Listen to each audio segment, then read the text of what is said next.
Hello, and welcome to day 2 of May I Love Myself Unconditionally.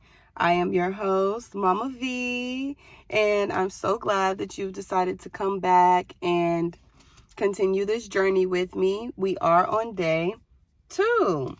So, today's reflection begins with a quote from Rumi. "You are not a drop in the ocean. You are the entire ocean in a drop." Whenever I heard this quote, it really just made me think of the vastness and the wholeness that we are as spiritual beings living a human experience. Like, the world is huge. There are millions and billions of people within the world. And within those billions of people, every individual person carries such vastness because of how big and how energetic our souls are. Let that settle in. You are not small. You are not insignificant. You are wholeness contained in this beautiful, complex body. There are so many people in this world, and all of those people carry their own individuality. And within that, there is wholeness. Just thinking about how vast the ocean is and how all of that is concealed within you. You are everything, and everything is you. We are such vast beings. It's crazy to think that we could feel insignificant when we carry and hold so much. Like, thinking of Source and thinking of the Most High and how that entity let off a piece of itself in order to create us. We are powerful, and it's really easy to forget that, especially in the dimension that we're in. It's really easy to forget how powerful and how much you are needed in order for this entire machine to work. So I really, really like this quote by Rumi. I'm going to say it again. You are not a drop in the ocean. You are the entire ocean in one drop. That's beautiful. Our shadow work prompt for today is, what does unconditional love feel like to me? And have I ever exuded that to myself?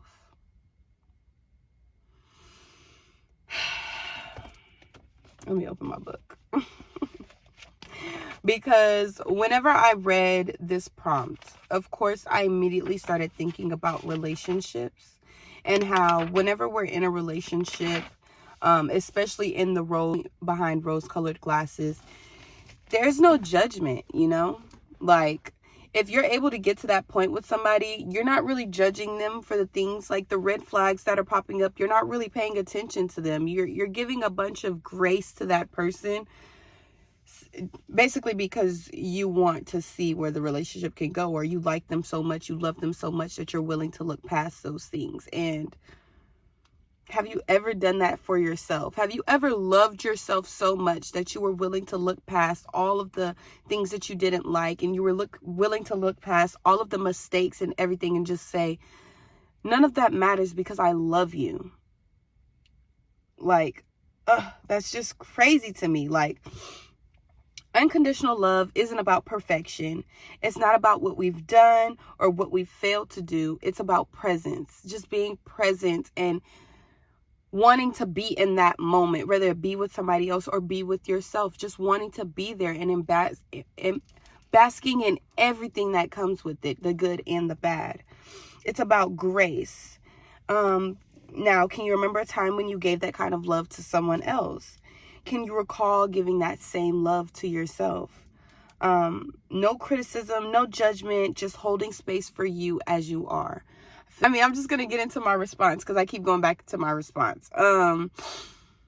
Again, I'm going to give y'all a little snippet, but I'm not going to give y'all all my tea, okay? Don't ever think I'm going to give you all my tea. This is a shadow work journey for me too, okay? To me, unconditional love feels like no judgment. It feels like acceptance of all the good and the bad. It feels like the epitome of grace. knowing one's true love and applying that in every situation. It's always been so easy for me to fall in love with others, but to say I am truly in love with myself would be a lie. I can't say that I have ever given unconditional love to myself. There's always a little judge sitting in my head, judging everything that I do, who I'm becoming, and even who I used to be. Even though I 1,000,000% love who I used to be, because she's the reason that I am who I am today. And I do love who I am today, but I can't say that I live without that little mini judge in my head saying, why'd you do this? Why did you make that decision? Why'd you do the why? Like my son, he's in his why phase, so everything is why, and that judge is in my head asking why. So all the things that I feel were mistakes or decisions that I weren't too sure on that I still made. It's a lot of why. Why'd you do this? Why? So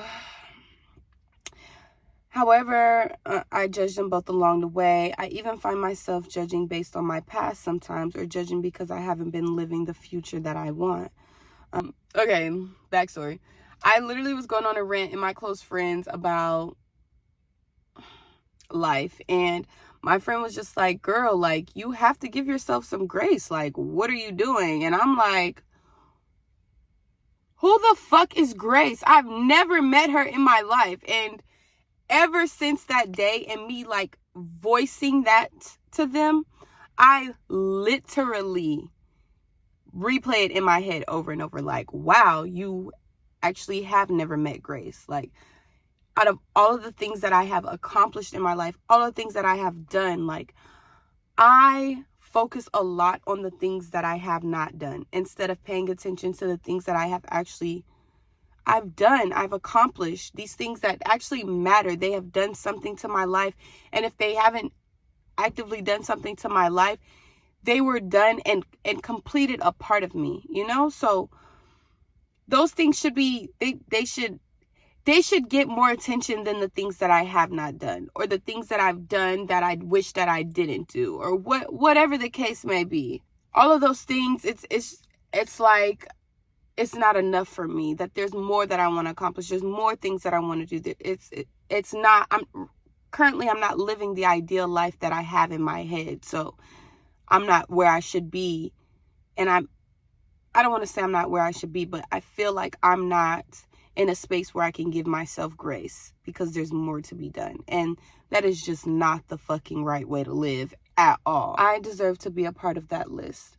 The love list I've created in my head. I refuse to continue to give others what I don't give myself. There's nothing wrong with me coming first. I accept that, and me, unconditionally. So that's basically what I wrote in response to that. And I do feel like during this journey, just remembering the things that I have said and remembering how I truly act, it's helped me. I don't want to say it's too early to tell if the work that I am doing is working, but I do know that anything that you put effort behind and anything that is done in a positive light, you will only receive gifts from it. And this is a tree that I'm planting for myself, just a self-love tree, a love myself unconditionally tree, a tree that shows a me tree. The me tree, the V tree is planted. I invite you to sit with that today. Write, breathe, speak out loud. What does unconditional love feel like to me? What does it feel like in your body? What does it feel like in your mind? And have you ever truly let yourself feel that? You are not just one small part of this world. You are the universe learning how to love itself. You are the universe learning to love itself. It's beautiful. It's beautiful that it again brings me back to the Most High, taking a part of itself and placing it within me so that I can live and breathe within this universe. There are so many things that I don't remember, but the journey of remembrance, the journey of remembering who I am and loving every single part of it. It's just, it all makes me want to hug. Hug. Anyways, I'll see you tomorrow for day 3. I hope you enjoyed this prompt. This one really did make me sit and think for a while. In the meantime, please be gentle with yourself. You are learning how to love like the ocean, deep, vast, and unconditional. I love you guys so, so, so, so much. Hugs, hugs, hugs. Shout out to the universe for sponsoring this video, and I'll see you guys tomorrow for day 3.